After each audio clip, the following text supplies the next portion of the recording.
Estas mujeres son expertas en manipulación que creían poder engañar a todos, tras exhibir una maldad rara vez vista en un tribunal. Algunas sollozaron y suplicaron al ser expuestas, mientras que otras rieron, sonrieron con sorna e incluso presumieron del daño que causaron, revelando lo mucho que habían perdido. Continúen viendo cómo cada acto se derrumba. Los jueces descubren la manipulación y dictan sentencias demoledoras contra estas asesinas descerebradas. Número 10. Michelle Blair. El 24 de marzo de 2015, equipos de desalojo en Detroit hicieron un descubrimiento aterrador. Los cuerpos congelados de Stony Blair, de 13 años, y Stephen Berry, de 9, metidos en un congelador en el apartamento de Michelle Blair. Blair, de 35 años y madre de 4 hijos, había quitado la vida a sus propios hijos 2 años antes y los había escondido para seguir cobrando prestaciones sociales. Confesó de inmediato a la policía, detallando los brutales maltratos que les infligió, alegando que los niños abusaron explícita e íntimamente de su hermano menor.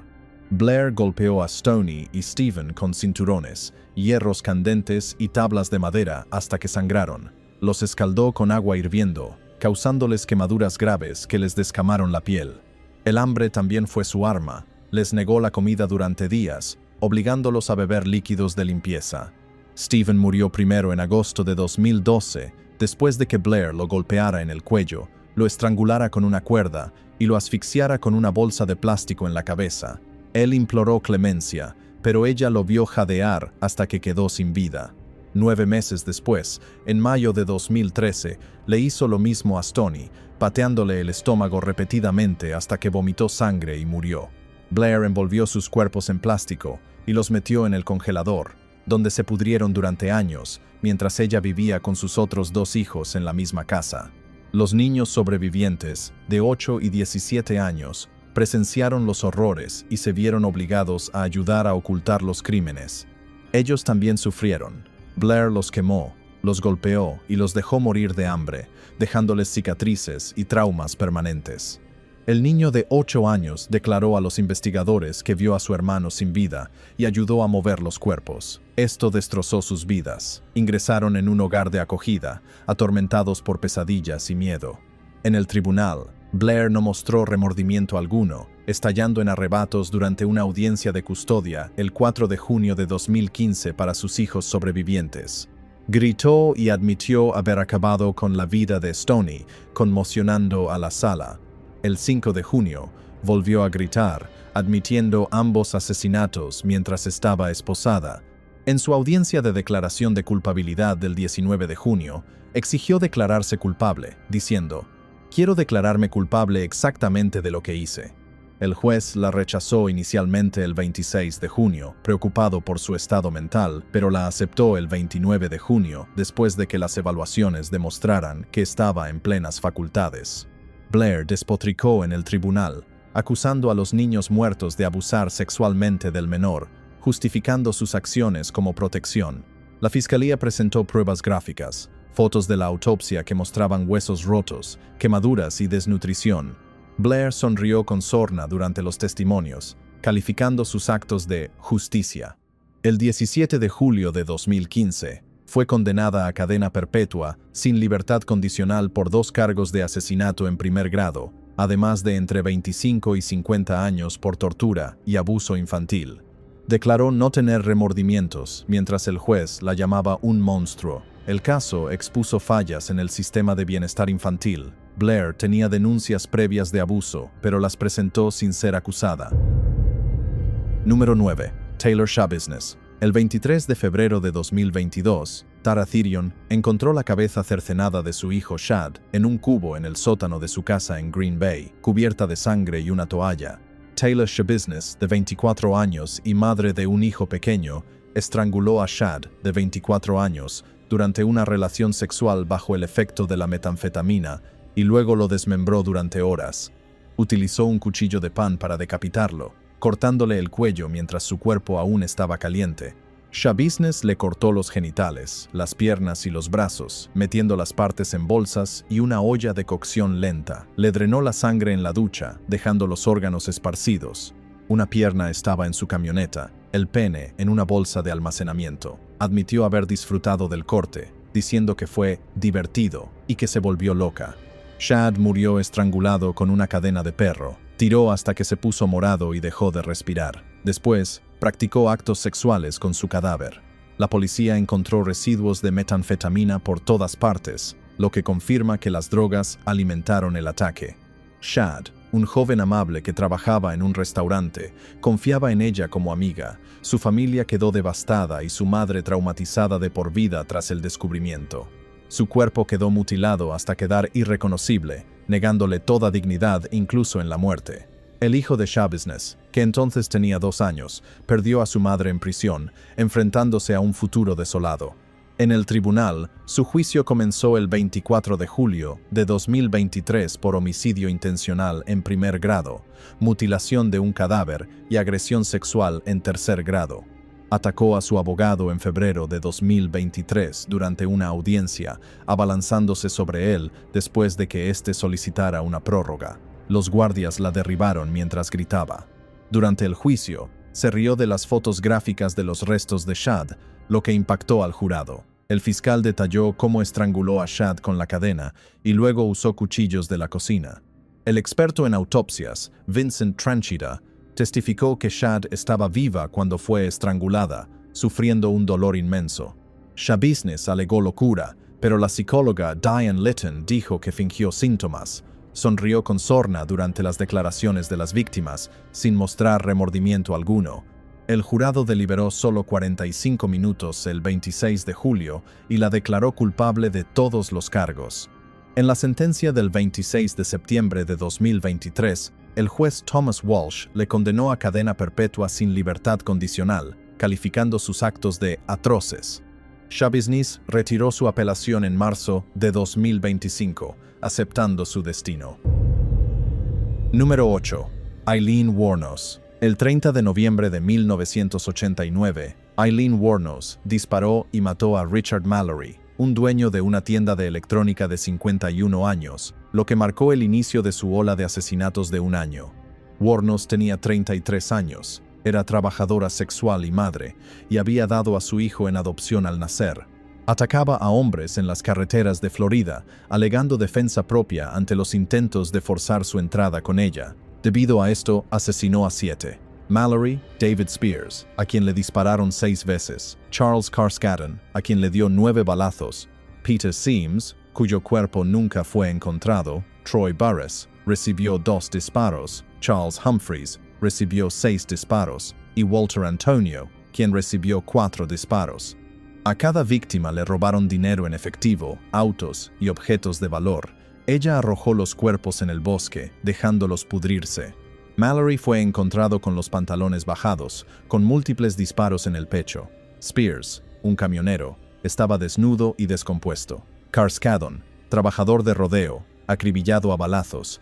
Burress y Humphreys fueron asesinados con días de diferencia en julio de 1990. Antonio, guardia de seguridad, golpeado y baleado. Las víctimas eran hombres comunes, padres, trabajadores, con sus familias destrozadas por la pérdida repentina y detalles espantosos. El hijo de Wuornos, abandonado debido a su infancia abusiva, nunca la conoció, pero cargó con el estigma. Fue arrestada el 9 de enero de 1991, tras lo cual confesó, pero luego se retractó, alegando que todo fue en defensa propia. El juicio por el asesinato de Mallory comenzó en enero de 1992. La fiscalía mostró patrones similares en los asesinatos, lo que demuestra premeditación. Wuornos testificó, alegando que Mallory la violó, pero las pruebas no demostraron resistencia. Le gritó al juez, deseando que su esposa e hija sufrieran un destino similar al suyo. El jurado la condenó por asesinato en primer grado en 90 minutos. Fue condenada a muerte. En juicios posteriores por otros asesinatos, no se opuso a la acusación y recibió más condenas a muerte. Las apelaciones se centraron en su salud mental, abuso infantil, trastorno bipolar, pero los tribunales rechazaron la acusación de locura. Retiró las apelaciones en 2001, alegando: «Maté a esos hombres, les robé con la sangre fría». Ejecutada el 9 de octubre de 2002 mediante inyección letal, sus últimas palabras: «Volveré». La ola de asesinatos aterrorizó a Florida, cambiando la imagen de las trabajadoras sexuales y los autostopistas. Las familias de las víctimas lucharon por justicia, pero el dolor de su maldad calculada persistió. Número 7. Chelsea Duperon. El 16 de marzo de 2024, Chelsea Duperon, de 30 años, llamó a la policía a su casa en Wayne, Michigan, donde su hija de 8 años, Lila Castle, yacía muerta a causa de brutales abusos. Duperon inicialmente mintió, diciendo que Lila se había caído por las escaleras, pero las pruebas mostraban fuertes palizas. Culpó a espíritus malignos y a una mujer misteriosa de poseer y dañar a la niña. La autopsia reveló que Lila sufrió múltiples traumatismos contundentes, fracturas, hemorragias internas e inanición. Duperon la golpeó, pateó y estrelló contra las paredes durante días, ignorando sus llantos. La niña sufrió tratos crueles. Le negaron la comida, la obligaron a permanecer de pie en esquinas durante horas y la golpearon con objetos. Lila murió sola, en agonía, con su pequeño cuerpo cubierto de moretones. Como madre soltera, Duperon aisló a Lila, educándola en casa para ocultar el abuso. Los vecinos informaron haber escuchado gritos, pero la intervención no llegó a tiempo. La muerte de Lila le robó un futuro. Su familia la describió como una mujer brillante y cariñosa, que ya no estaba. Duperon fue acusada el 19 de marzo de 2024 de homicidio doloso y abuso infantil en primer grado. En la lectura de cargos, Duperon se mostró tranquila y negó la fianza. El interrogatorio preliminar reveló sus confesiones. Admitió haber golpeado repetidamente a Lila. El 1 de julio de 2025 se declaró culpable de homicidio en segundo grado, evitando así el juicio. En la sentencia del 28 de julio de 2025, Duperon declaró: «Fracasé como madre», pero mostró poca emoción. La fiscal Kim Worthy detalló el horror, calificándolo de «crueldad inimaginable». El juez la condenó a entre 28 y 50 años de prisión, sin mostrar remordimiento alguno. La familia lloró mientras las declaraciones de las víctimas describían el sufrimiento de Lila. Número 6. Sakina Muhammad. El caso de Sakina Muhammad comenzó con una llamada en la que confesó haber asesinado a su novio en defensa propia. Con tan solo 21 años, Sakina fue acusada de matar a Quan Winston Jr., de 27 años, un hombre con antecedentes documentados de violencia doméstica. A primera vista, la historia parecía trágicamente familiar.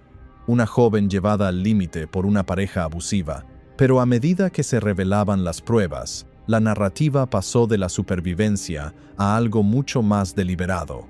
Su relación estaba marcada por el caos. Los vecinos recordaban frecuentes peleas a gritos, visitas de la policía y enfrentamientos violentos que salían a la luz pública. Winston ya había sido arrestado 2 veces por agresión doméstica y recientemente se había declarado inocente de los cargos de agresión con agravantes contra la propia Sakina. Había una orden de alejamiento vigente que le impedía tener contacto. Sin embargo, Winston la ignoró y regresó al apartamento que compartían, donde también vivía su hija de 11 meses.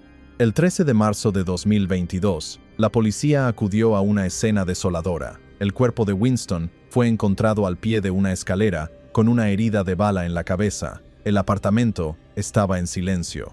Sakina y el bebé habían desaparecido. Al día siguiente, Sakina entró en la comisaría y confesó a los agentes que Winston la había estado estrangulando y que temía morir si no actuaba.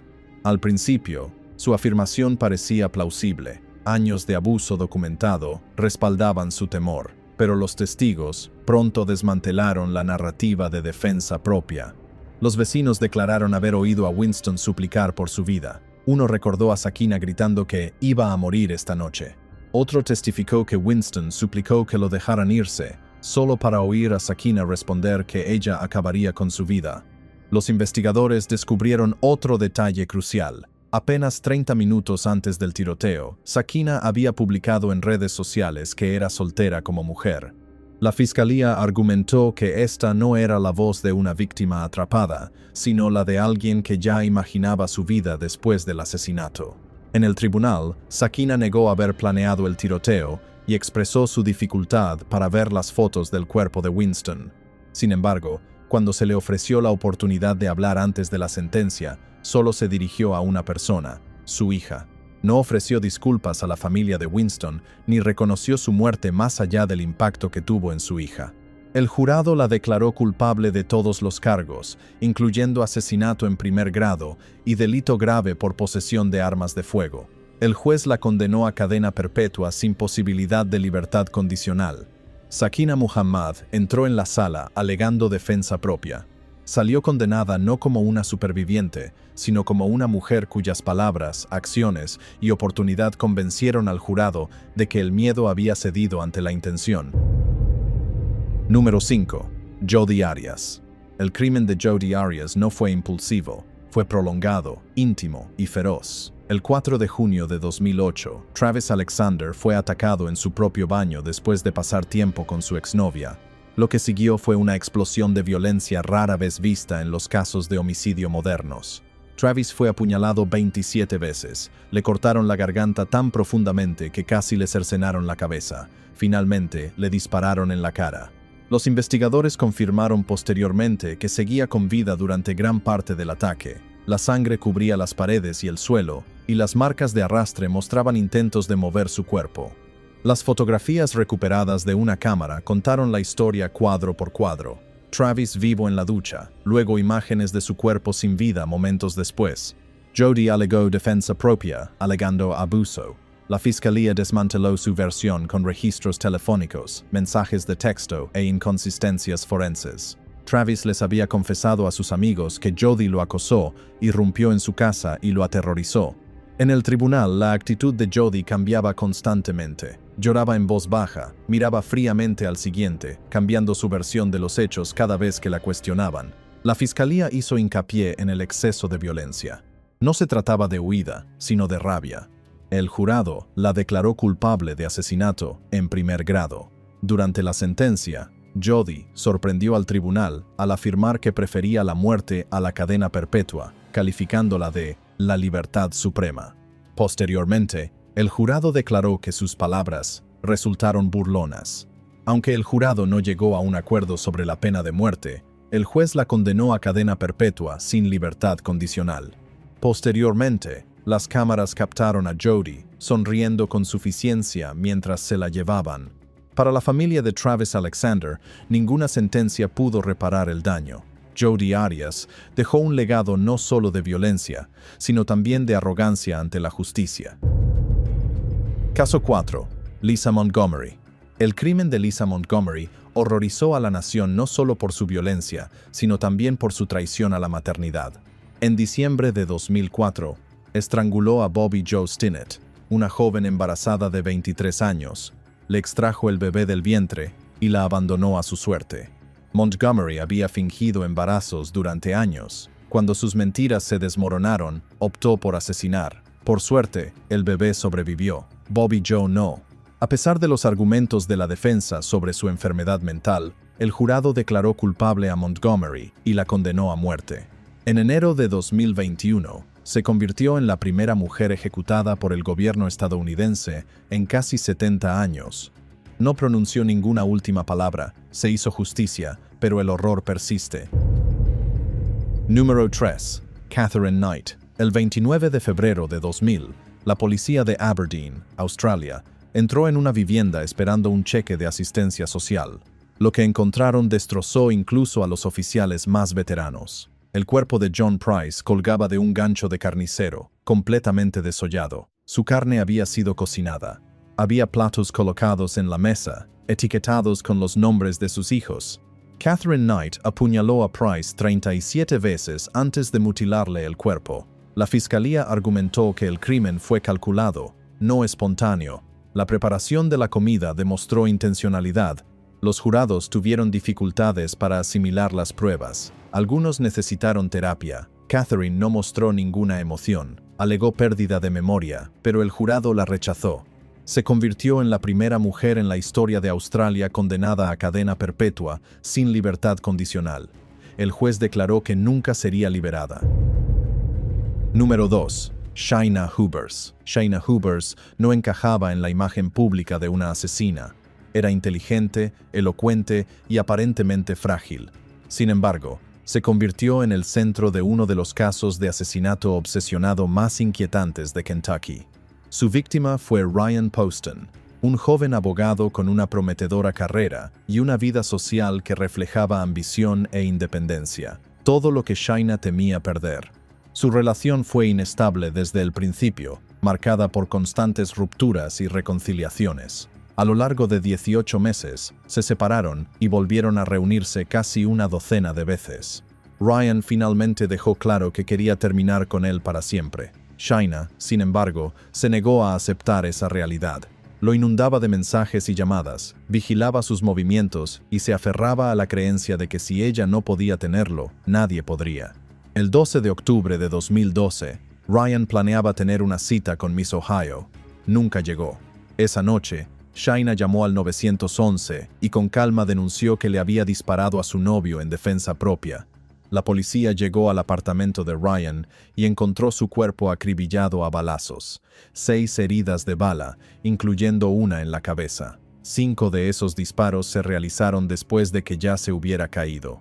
Durante el interrogatorio, la actitud de Shaina dejó atónitos a los investigadores. Bromeó sobre dispararle a Ryan en la cara, diciendo que le había operado la nariz que quería. Se rió, divagó, cantó Amazing Grace e incluso bailó, mostrando una indiferencia que rozaba la celebración. Los detectives observaron con incredulidad cómo parecía más divertida que arrepentida. En el juicio, la fiscalía presentó un argumento escalofriante. Ryan estaba vivo en cada disparo. Las pruebas forenses demostraron que estaba de pie cuando la primera bala impactó e indefenso al momento de los disparos finales. La defensa alegó que Ryan era controlador y abusivo, argumentando que Shaina actuó presa del pánico, pero sus propias palabras la delataron. En entrevistas grabadas, admitió que era buena actuando. El jurado la condenó en 2015, pero el veredicto fue anulado debido a los antecedentes penales no revelados de un miembro del jurado. Shaina fue juzgada de nuevo en 2018. Esta vez, la fiscalía reafirmó el patrón de obsesión, acoso y manipulación. Cuando se leyó el segundo veredicto de culpabilidad, Shaina rompió a llorar, hundiendo el rostro en el regazo de su abogado. El jurado permaneció impasible. Fue condenada a cadena perpetua. El tribunal concluyó que Shaina Hubers no era una víctima paralizada por el miedo, sino una mujer cuya obsesión desembocó en la ejecución. Esta vez, la justicia era irreversible. Número 1. Beverly McCollum. Algunos crímenes son perturbadores por su violencia, otros por su motivación. El caso de Beverly McCollum horrorizó a los investigadores porque parecía carecer tanto de emoción como de necesidad. En cambio, sugería algo mucho más frío. El crimen salió a la luz el 2 de mayo de 2002, cuando un agricultor de arándanos de Michigan vio humo en el bosque. Esperando un incendio forestal, descubrió un baúl metálico quemado. Dentro había restos humanos quemados, irreconocibles. La víctima permanecería sin identificar durante más de una década.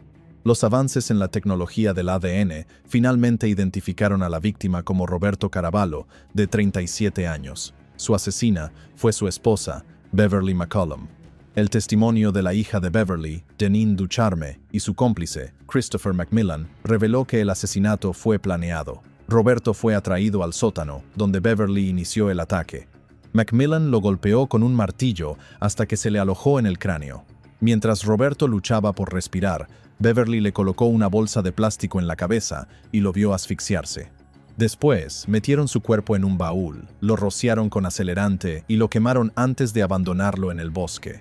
La revelación más escalofriante llegó después. La hija de Beverly testificó que su madre quería practicar el asesinato. No era rabia ni desesperación, sino un ensayo. Durante años, Beverly evadió la justicia, huyendo al extranjero mientras sus cómplices se enfrentaban a la cárcel. Deneen recibió cadena perpetua. McMillan fue condenado a entre 15 y 40 años de prisión. Beverly fue finalmente capturada en Italia en 2020 y extraditada a Estados Unidos. En el tribunal, Beverly no mostró ninguna emoción.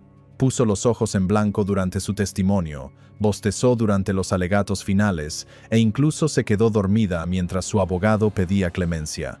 Cuando su hija se derrumbó en el estrado, Beverly no la miró. Fue declarada culpable de asesinato en segundo grado y mutilación de cadáver, con una pena de entre 40 y 60 años. El juez la calificó de peligrosa e incapaz de arrepentirse. Para quienes estaban en la sala, el horror duradero no fue solo la brutalidad, sino la sensación de que Beverly McCollum veía el asesinato no como un delito, sino como un experimento.